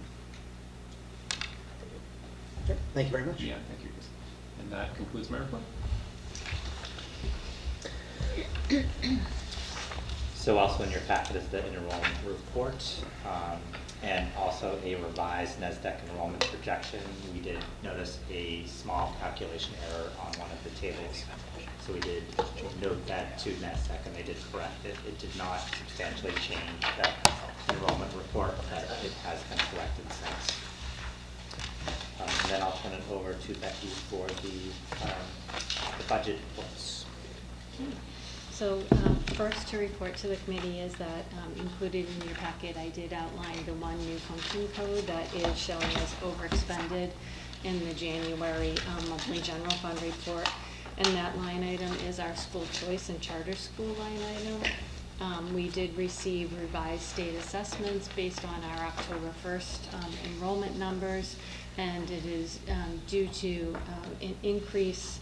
Actually, it's more of a change in the way that students are attending school choice, where they are attending the virtual schools versus maybe a brick and mortar school, and that actually is a higher cost to the district versus if someone were to go to Hudson or to Marlboro. So it is for that reason that line item is now projected to be over by about $6,000. So we were close, but it is an over expenditure. In terms of the monthly general fund report, I am pleased to report that we are still trending very close to where we've been in the previous two fiscal years. As of right now, we have $555,000 remaining on the bottom line, or 1.99%. Last year, at this time, we had 2.48, and 2 years ago, we had 1.95. So again, we are very close to where we've been previously. And I would ask that the committee vote to accept the monthly general fund report as of January 31st, as well as the line item that is showing as overextended. All right. I will entertain a motion to approve the budget line item transfers and the monthly general fund expenditure report until audited. You want a separate motion for the, I was gonna combine the two, but. Yeah. yeah, so So moved by Sean, Second. second by Kathleen. Any questions or discussion? All right, we'll have a roll call vote. Jen? Yes. Sean? yes. Kathleen? Yes. Chris? Yes. Kathleen? Yes. Paul? Yes. Joan? Yes. Thank you, and I am a yes as well. The motion passes unanimously. Thank you. And for the FY25 revenue report, January was another fairly quiet month, aside from the regular Chapter 70 charter school payments as well as the investment income. We did see our second quarterly Medicaid reimbursement for Medicaid covered direct services that are provided within the school setting. And then we also saw additional athletic receipts that are the result of gate receipts, as well as some of the winter sport athletic fees. So relatively quiet, not much to report. I will entertain a motion to approve the FY25 statement of revenue until audited. So moved. Moved by Kathleen, Second? second by Chris. Any discussion? All right, we'll have a roll call vote. Jen? Yes. Sean? Yes. Kathleen? Yes. Chris? Yes. Kathleen? Yes. Paul? Yes. Joan? Yes. And I'm a yes as well. Motion passes. Thank you very much. And also in your packet is the approved capital plan, the approved budget priorities, and the FY26 budget calendar. And this evening, the plan was to present to the school committee the superintendent's recommended FY26 budget. But as we had planned on presenting the budget to you, life was happening around us, and we received some new information that substantially changes the recommended budget. So this evening, what I'd like to do is communicate where we left off on January 22nd in terms of the revised preliminary budget. Some of the work that we did during that time from January 22nd up until today, provide some context of where the budget was, and then also talk about some of the changes that took place most recently that impacts not only the Algonquin budget, but also the budgets for the towns and the pre-K through 8 budgets. And the significant change was information that we received on Friday regarding healthcare cost increases. So Northborough, town of Northborough, town of Southborough, and the region all have a single healthcare provider, Harvard Pilgrim. And we learned from our healthcare consultant on Friday that they are increasing by 24.9%. That was not part of our budget projections. As we had indicated during the budget process, that we were anticipating a 10 to 12% budget increase in healthcare costs. That is what was embedded in the budget. So since Friday, I think both communities, the town of Northborough, the town of Southborough, and the region are kind of revisiting the budgets to think about how can we mitigate this impact. So for the region, it's an additional $560,000 added to the budget. So this evening, what we'd like to do is go through kind of the budget where it stands today with that $560,000 increase, and then share some recommendations and a plan to move forward. And what we'd like to hear from the committee tonight is some direction, with the understanding that time is not on our side, that April 7th is the Southborough Town meeting, that we need to get approved budgets, both at the town level and at the regional level. We need to hold budget hearings, and there's a lot of work to be done to get to that point. So direction would be really helpful. So with that said, I'm going to turn it over to Becky for some details, and I'm just going to presentation. Before we begin, are there any questions? Okay. Is the timeline okay? Are we going to be able to vote this in?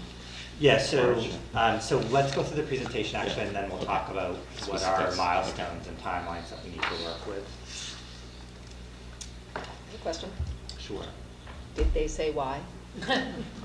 So a couple, the claims data was not favorable, so that's one reason. Claims data that's local to us. Local to us, Yeah. okay. And then the second is prescription drug costs. And then thirdly, there's just a lot of volatility in the healthcare market at this point in time. So prescription drugs, again, local to us or just in general? In general, we are impacted. So those are the three areas. And we are hearing from other districts. Other providers are also, they're saying up to 20% increases, not 24.9%, but significant. So it's kind of like if you have car insurance and you're in an accident, your rates go up because you're in an accident. Correct. Same paradigm. Correct. Great. So we'll talk about, we'll go through the presentation, we'll talk about some of the mitigating efforts that we're going to try to employ to come up with a solution to this problem. And we are working very closely with the town administrator in Northborough and the town administrator in Southborough. And what makes this situation unique is that it's a 25% on all town employee healthcare costs across the board. So this is putting a significant strain not only on the school budgets, but also the town budgets.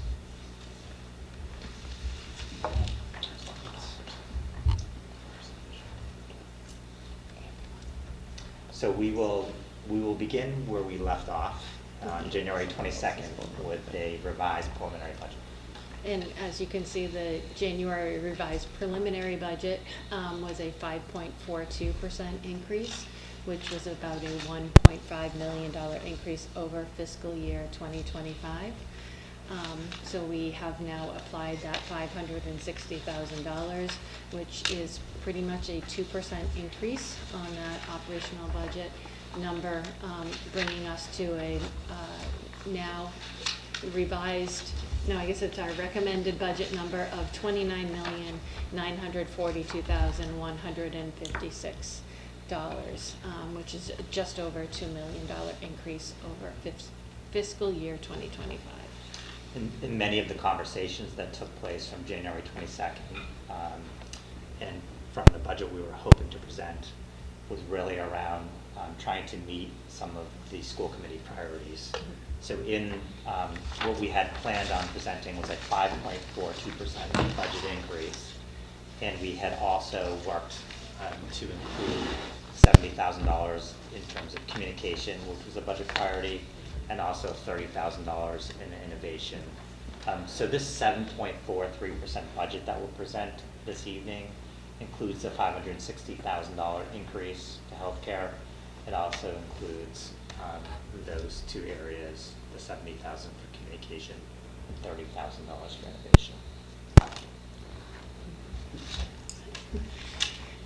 So some of the significant budget offsets that we had included in the 5.42 budget still remain in this budget as well. We are looking at just over 5.4 FTE and reductions, the majority of those coming through retirements and attrition. We're also looking at using a couple of one-time fund sources, and that would be our circuit breaker reimbursement in the amount of $500,000, as well as our emergency assistance family shelter funds of $100,000. There are 10 line items in this budget that are over 50,000 compared to fiscal year 2025. However, 4 of them are really the ones that are driving this budget. The first is transportation, and pleased to report that today, actually, we did receive our transportation bid, and we are pretty much in line with where we had projected. I think it's a $14,000 difference from where we had made this projection, so that is a good number. And then obviously our health insurance for both our current employees as well as our retirees. The health insurance is a 28.46% increase, and the retirees is an 18.7% increase. And then lastly, the other line that is showing as over 50,000 is instructional special education, and that is due to COLA increases for our special education educators. So those 4 line items are 1.5 out of the $1.9 million in budget line items that are over 50,000. And as Greg mentioned, those top 2 lines that we had presented to the committee last month, the communications for $70,000 as well as the innovation funding for $30,000 are included in this 7.43, and we had worked to get it into the 5.42. So those did not add to the 7.43. And as a reminder to the committee, we had also approved a capital assessment to both communities totaling $560,000, and that was for 5 projects that would be split between the 2 towns and would be included as part of their assessment. Can I ask on that slide? Yes. Is the technology infrastructure, is that the budget priority listed in there? Okay. Yes. I have a question for retirees insurance. Are they people that are younger than 65 and not eligible for Medicare? So we have both on our retirees' health insurance. So there are individuals who are under 65 who remain on our active employee plan, but then there are individuals who are over 65 who are enrolled in Medicare, and then we would offer a Medicare wraparound insurance product.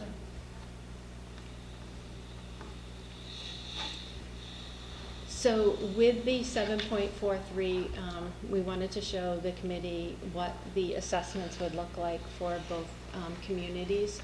And this assessment number is utilizing $675,000 in excess and deficiency funds to offset the increase. So the first column is the non-exempt, and that is the operational budget. So you can see that for Northborough, it would be an 8.19% increase, and for Southborough, it would be a 9.27% increase. Those numbers take into consideration the governor's, the House 1 numbers for Chapter 70, as well as both communities' minimum local contribution, so that's why it's not a straight split of the 5.42%.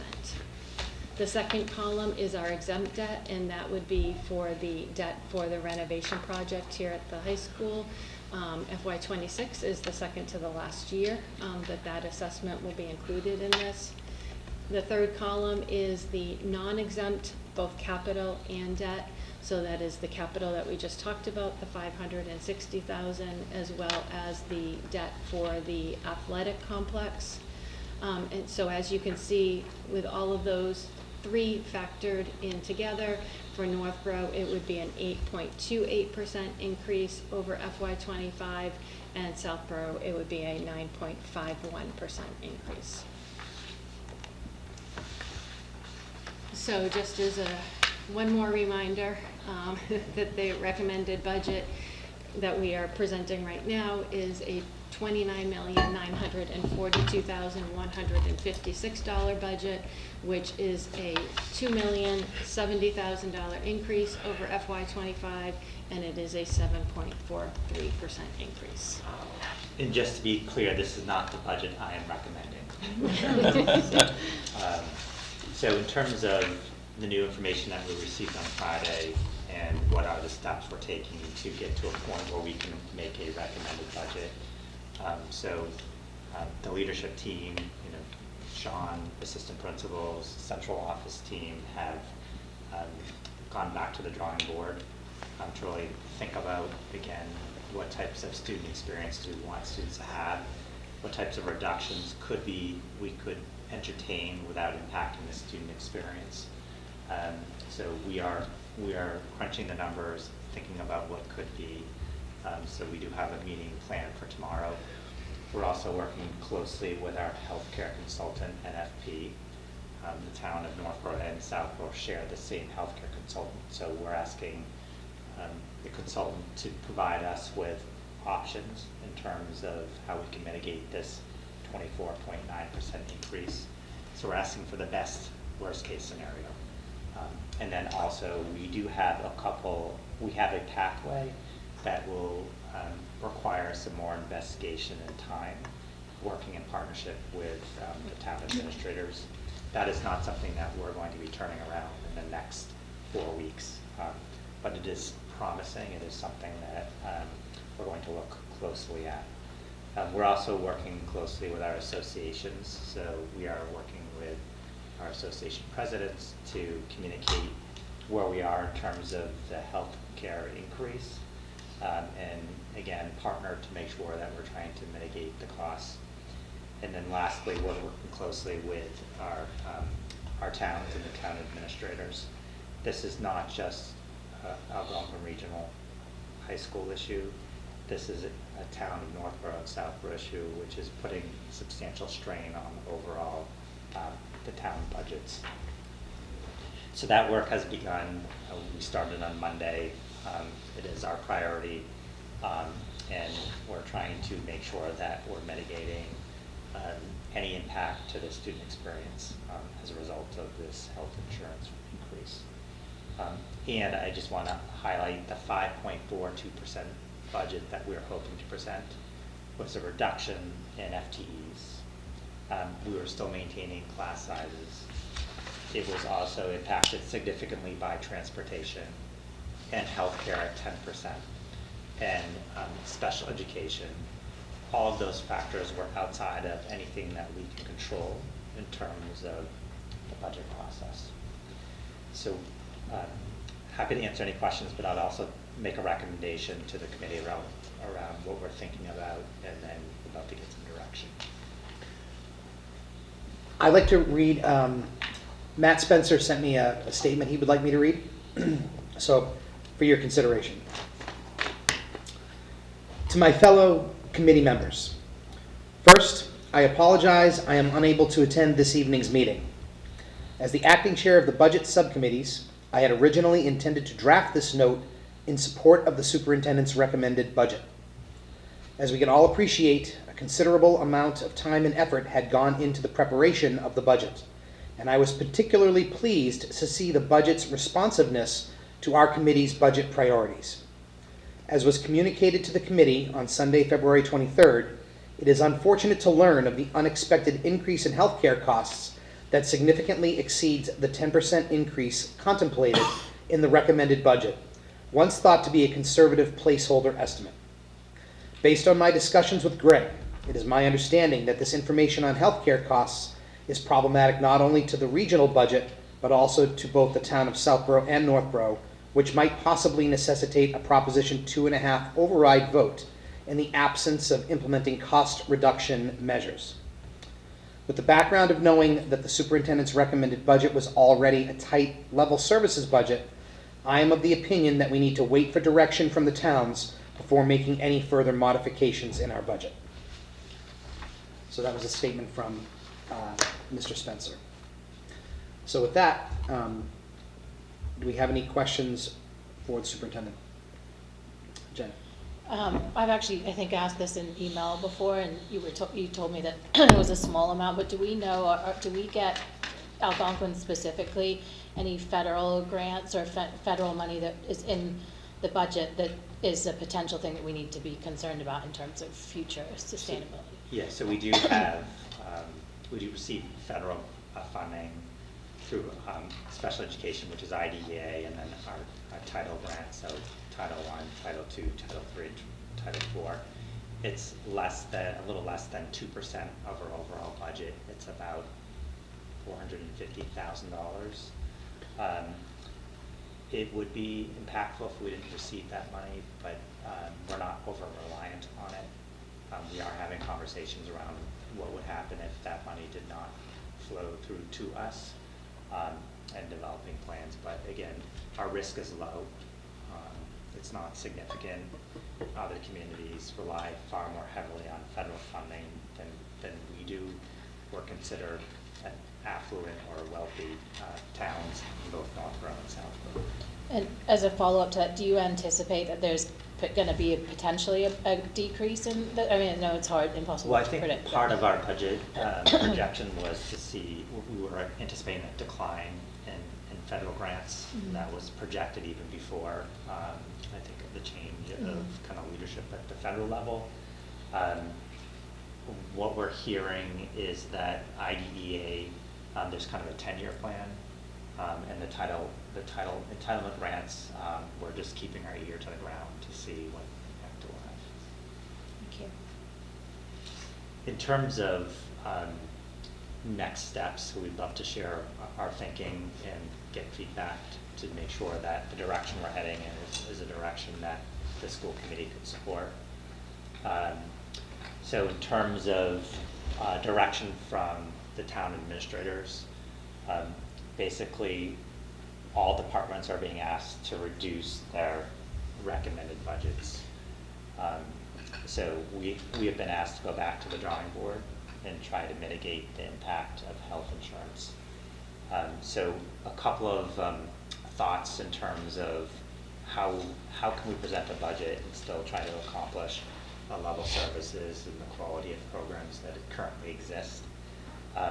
So reducing the budget lines by $128,500. That would mean not meeting the school committee's budget priorities of adding communication funding of $70,000, innovation funding of $30,000. And again, in this current fiscal situation, to me, it's not a time to be adding incremental areas for improvement, well needed. But I think this current situation, I think it warrants a closer look at those two areas. We also, the work of the finance team, have sharpened our pencils.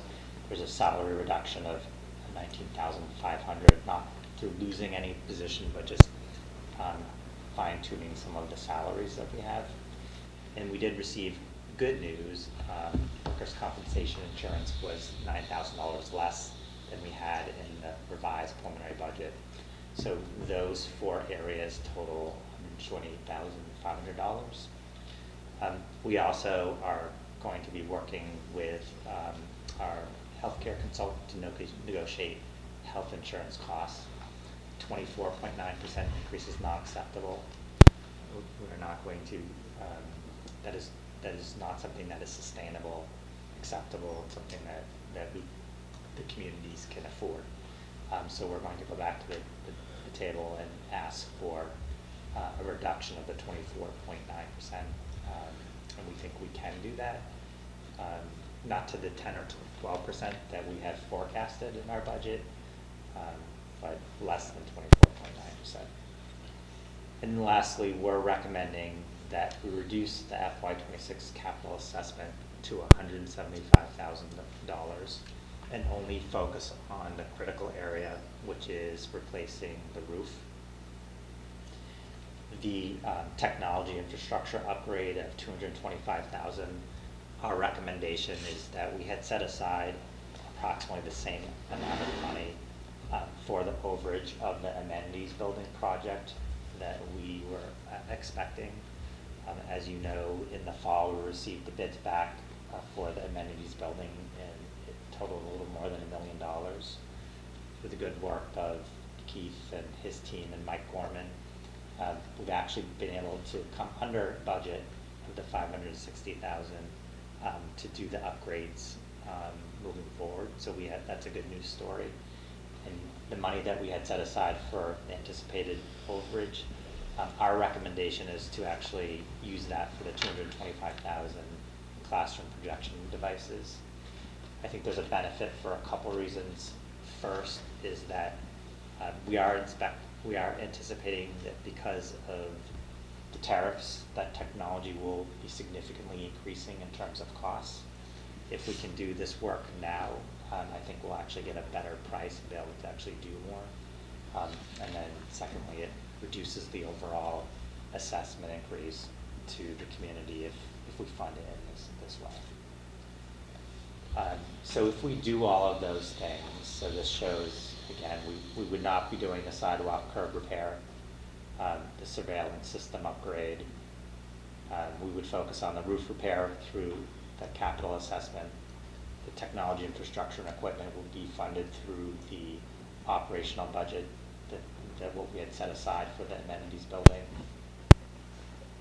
It would significantly reduce the assessment, capital assessment to each of the communities, as you can see for Northborough and Southborough. And then what impact does this have on the overall assessment to the communities? What the communities really care about is the far right column, the total, which is non-exempt and exempt. And as you can see, if we do all of those pieces, the total increase for the Northborough assessment would be a 5.27% increase, and for Southborough would be a 6.45% increase, which is less than the assessment that we were projecting with a 5.42% budget. We feel if we do these, if we make those moves, we'll mitigate the costs of health insurance, we'll meet the needs of the town, and still provide a really strong level service budget to the students and the faculty and staff.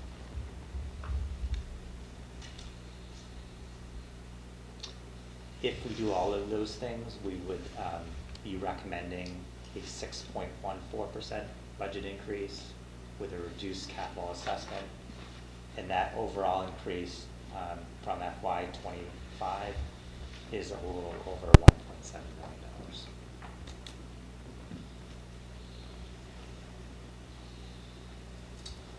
In terms of process, so we are going to call a meeting with the operational budget subcommittee to discuss this further. Because of the timing, we will need to hold a special meeting. It'll be virtual so that we can present a recommended budget, so that we can meet the timelines of having a public hearing, meeting the warrant deadlines for the town of Southborough and Northborough, so that we can be prepared for the April 7th town meeting in Southborough.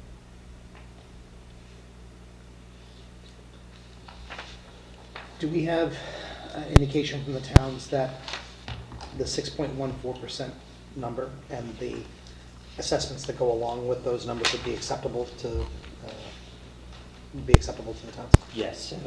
So with this, if we move forward with this scenario,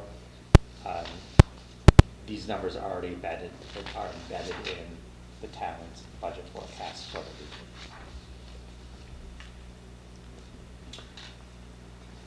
All right.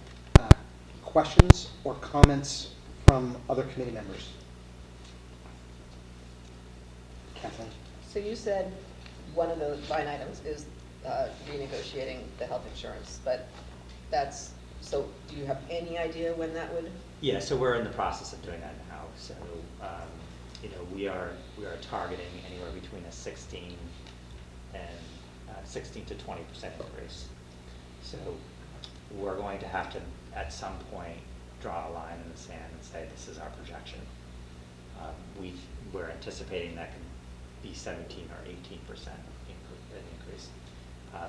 We are in contact with, again, NFP, who works directly with Harvard Pilgrim, so we should, over the next week, have that information.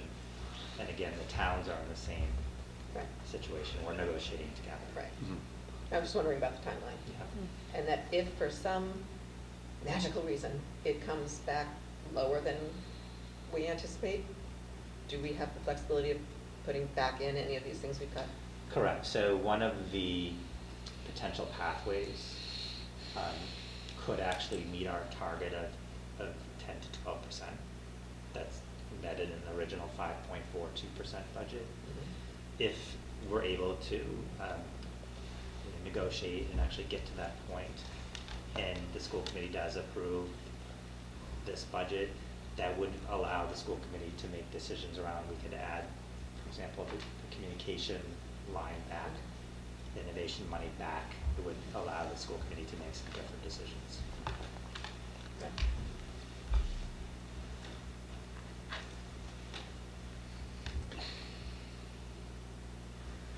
I guess, as disappointing as it is to have to consider removing some of those items that we've identified as being priorities, because they would enhance, and really that is the term I would use, which is enhance, go above and beyond to enhance the opportunities for students, teachers, and administrators at Algonquin. I think we need to support the superintendent's recommendations to remove the items that we had suggested be added, and direct the administration to do our best to have a level services budget to make sure students are not adversely affected by some of these budget issues. Chris? Question about some of the capital improvements. Is there any safety concerns or anything about not doing the sidewalk curb repair for the parking lot? Yeah, I mean, I think that has been on the capital plan. It's one of those that's been on there for many years. It needs to be fixed and repaired. Does it pose a significant safety hazard? No.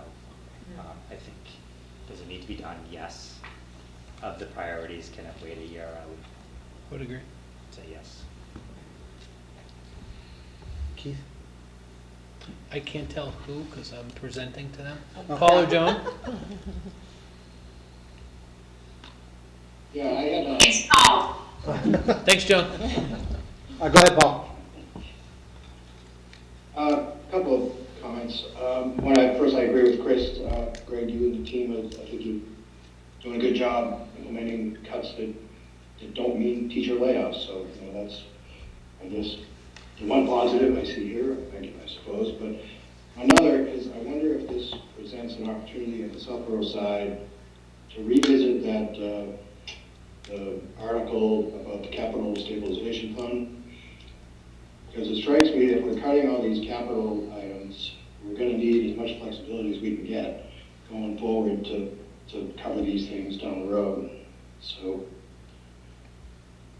might be an opening to bring that back up. So thought. What do we want? I think we definitely could bring that back to the town administrators and propose it. Yeah, bring it forward. I'm in favor of that. I believe it's passed in Northborough, correct? It is, It is yeah. passed in Northborough. So, as a school committee, if we're in favor of, I don't know if we would need to vote on that. Well, I think we would need to vote on what's going to go at some point, but I think I think we can be safe in directing you to develop the warrant article specifically for approval in Southborough, unless anybody objects. Okay. Thank you, Paul. And I think, did you have any other comments, Paul? Nope, that was it. All right. Thank you.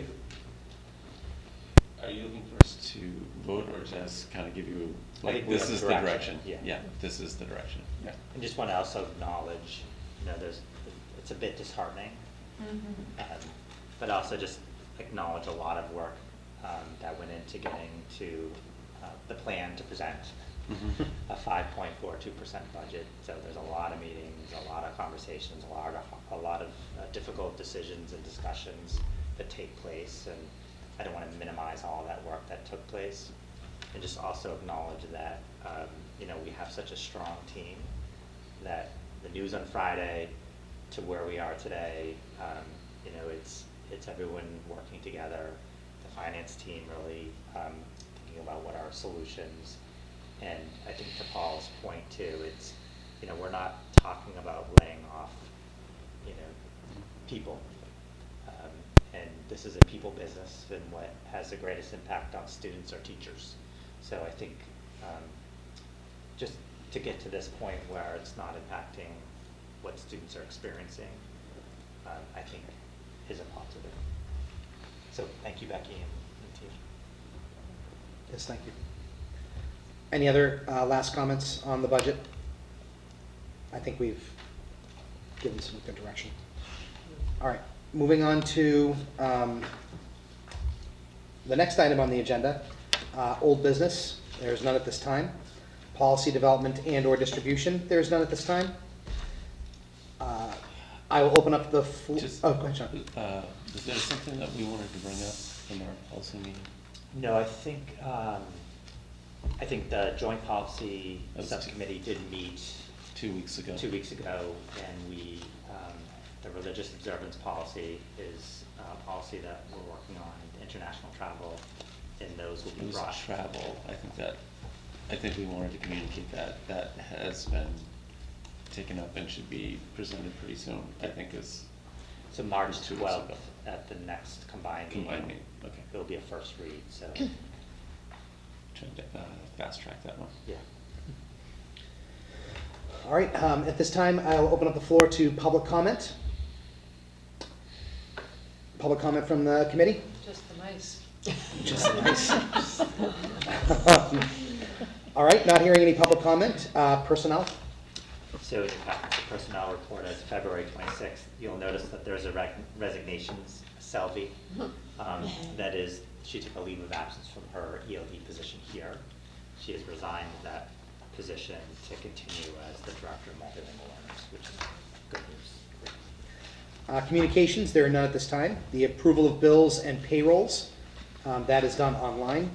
And agenda items for next month or future months. Safety and security in March. World Languages Department presentation in March. The FY26 budget public hearing in March, noting that we're noting that we're going to have a special open meeting to approve the superintendent's recommended budget. School choice discussion in March. Technology update in March. School choice public hearing and vote in March. The math department presentation in April, and the health and fitness department presentation in June. Does anybody have anything else they would like to add to that list?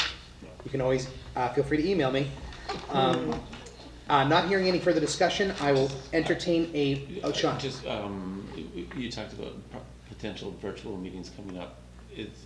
Does the virtual law change soon? And I think end of March.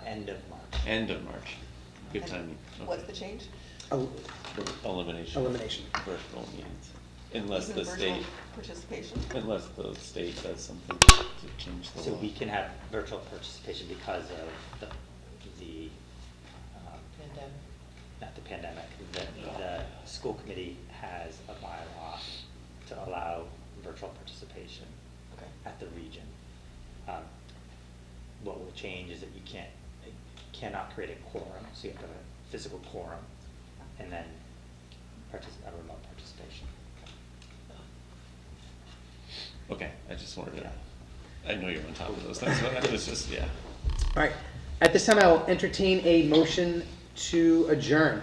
So moved. Moved by Kathleen. I'll Second. second it. Second by Kathleen. All right.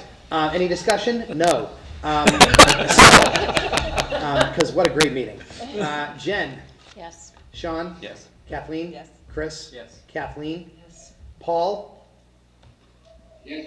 Joan, Yes. and I'm a yes as well. The meeting is adjourned at 8:36. Thank you very much, everybody.